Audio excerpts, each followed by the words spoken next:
Você partilha da mesma ideia da frase que o Paulo Francis disse, que uma vez perguntavam para ele por que da sua mudança de esquerda para direita, e ele falou assim: eu mudei porque eu virei adulto. Por isso, partilha disso ou não? Rodrigo, a gente conhece pessoas mais velhas, maduras, que são de esquerda, né? Eu acho assim que muitas vezes as pessoas acabam se baseando no que querem através de uma emoção e não buscam a razão.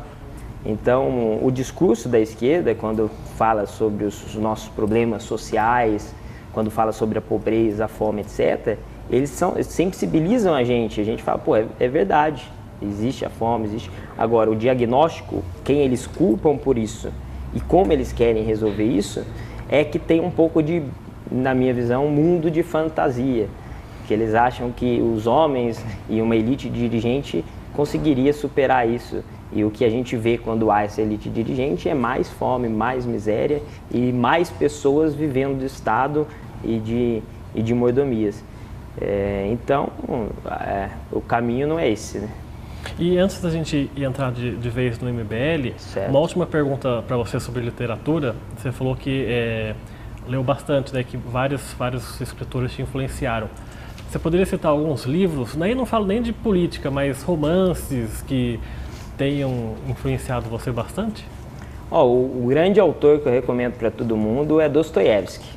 Dostoiévski é um cara decisivo na minha vida. E tem 2 livros dele que eu gosto bastante, que é Crime e Castigo, que fala sobre um protagonista que ele achava que, como ele era superior intelectual, olha só, vamos fazer o paralelo com os engenheiros sociais, né? Como ele achava que ele sabia mais e que ele ia fazer, tudo que ele fazia era para o bem da humanidade e que valia a pena, ele achava que matar, por exemplo, uma velhinha, como no livro, em troca de algo bom, algo moral futuramente, que seria bom para o mundo, era justificável, né? Aquela flexibilização moral dos fins justificarem os meios, né? E o outro livro do Dostoiévski que eu gosto muito é Memórias de Subsolo, ou Notas do Subterrâneo, depende da tradução, que é também incrível, é aquela que fala fluxo de pensamento, né? Que o cara vai narrando o que ele está pensando, além das ações do personagem. E é uma escrita incrível. Agora vou falar também de um brasileiro, né? Vou falar 2. Machado de Assis, né? Dom Casmurro, Quincas Bobas, Memórias Póstumas, que é a tríade dele que eu acho que é fundamental para todo mundo. E um bastante pessoal meu que eu gosto, que é Rubem Fonseca, que é contista, que ele fala sobre violência, ele é bastante violento, sexo, palavrão e etc. E eu acho que ele foi ali o primeiro mais escrachado da literatura brasileira, né? Hoje em dia falam muito de Bukowski, né? Que Bukowski era boca suja e a molecada gosta. Rubem Fonseca já fazia isso no Brasil, de forma original, e mostrando também as mazelas sociais. Vou até falar de um conto dele, que ele fala do Justiceiro, não lembro bem qual que é, alguém vai lembrar aí. Que ele fala sobre um cara que ele começa a assaltar só as granfinas e os magnatas no Rio de Janeiro, porque ele fala assim, estão me devendo alguma coisa, esses caras me devem dinheiro, esses caras me devem um carro zero, esses caras me devem uma dentição completa, sem faltar os dentes que faltavam nele. Quer dizer, ele culpava as outras pessoas pelos fracassos que ele tinha na vida, e por isso ele justificava os assaltos e as coisas ruins que eles faziam, porque outras pessoas diziam para ele que a culpa não era dele, a culpa era da sociedade, a culpa era de todo mundo.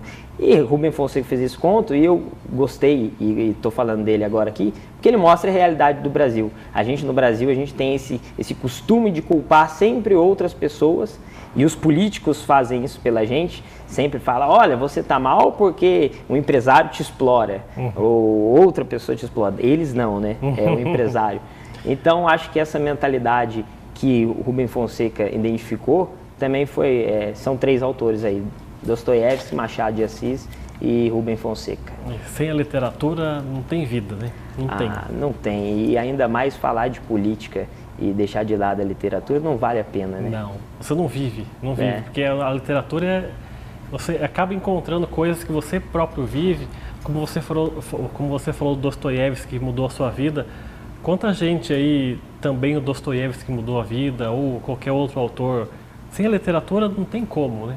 Eu acho que muitas das pessoas, eles acabam errando mais pela falta de leitura da literatura. Quando a gente lê, a gente amadurece mais, a gente compreende melhor as coisas e dá solução melhor às coisas. Então, é o que você falou, sem literatura não há vida. Você chegou a escrever alguns contos também, algumas coisinhas assim? Escrevi, nada de grande valor. Eu jamais seria um Rubem Fonseca ou Machado de Assis, mas tentei mais como um copiador do que como um escritor. Mas eu sei que você tem se não um objetivo, um sonho de se tornar um grande romancista. Eu já tive mais. Eu já tive mais. Eu acho assim, tem pessoas que têm esse dom, né, Rodrigo? Eu acho que meus textos, modéstia à parte, são bons, mas para você escrever um grande romance é difícil, né? Por exemplo, e agora ainda mais, quando você começa a fazer política e começa a ter uma linha ideológica, é bastante difícil, né? Por exemplo, tem um grande autor injustiçadíssimo no Brasil, que é José Sarney. Brincadeira. Mas não é para tanto. Não é para tanto. Brincadeira. Mas por ele ser um político, muitas vezes a obra dele não foi julgada da devida maneira.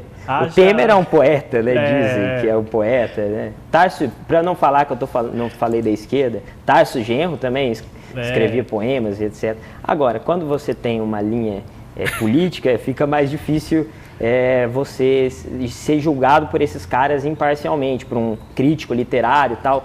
Né? Ia ser sempre, o cara do MBL está escrevendo um romance agora, é uma porcaria. Eles julgam primeiro o que a pessoa faz na política para ver se... Né? Nelson Rodrigues falava sobre isso, falava que na época ele comentava das esquerdas, a gente tem muito medo da esquerda e acha que eles andam com barricadas nos bolsos, numa crônica dele fala isso, mas a esquerda não quer fazer revoluções, a esquerda quer puxar o saco.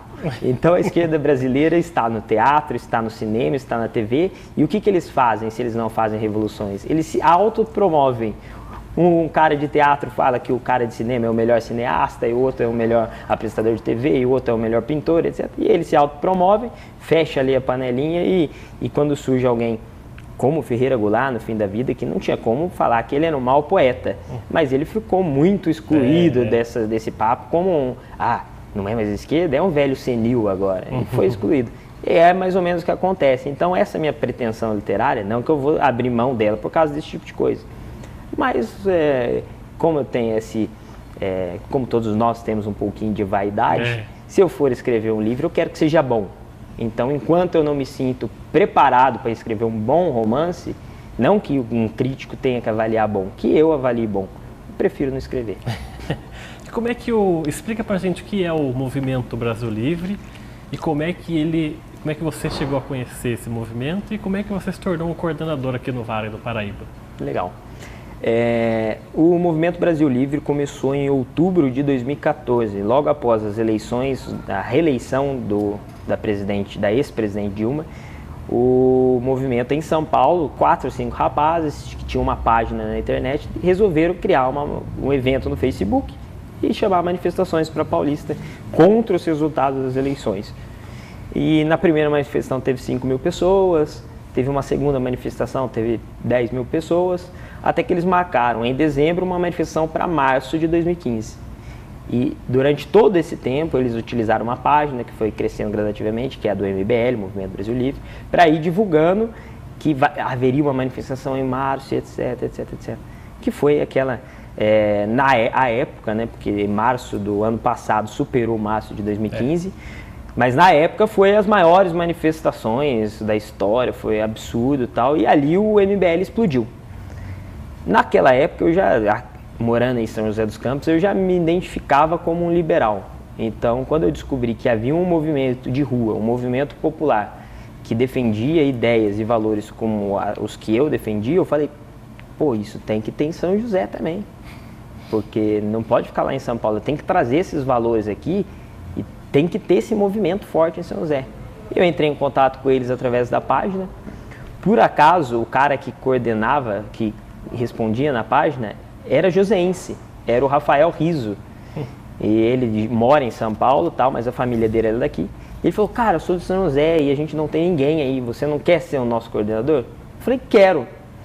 Daí peguei, não sabia o que fazer, não sabia quem procurar, né? Apesar de, no começo da entrevista, você falou dos meus tios, que foram políticos, tudo que eu fiz com o MBL não teve nada a ver com eles, né? Quer dizer, nunca pedi apoio e também eles nunca me apoiaram, né?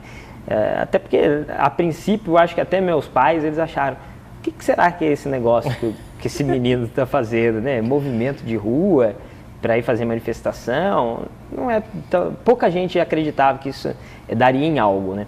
Mas eu acreditava, eu achava que um movimento suprapartidário, com pessoas de diferentes ideias, né? Porque há liberais, mas há também conservadores no MBL, há também libertários, né?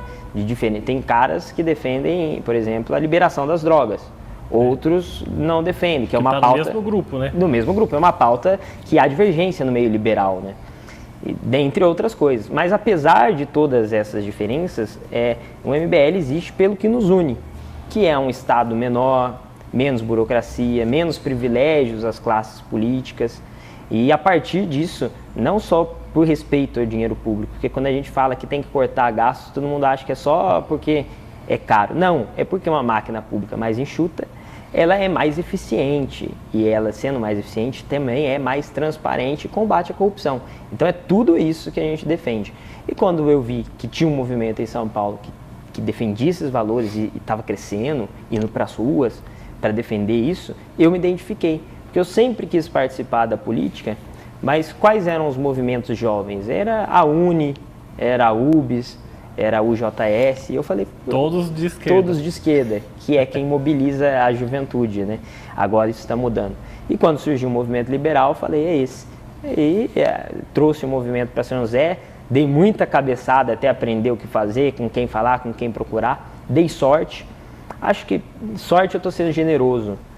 Eu soube procurar as pessoas certas e reconhecer as pessoas certas que me ajudaram. Um cara para cuidar da página, que fazia os memes, outro cara que é mais na parte de vídeo, um cara que já tinha uma certa experiência para dialogar. E isso foi um advogado que foi fundamental no processo de cassação a quem a gente apresentou contra o Carlinhos.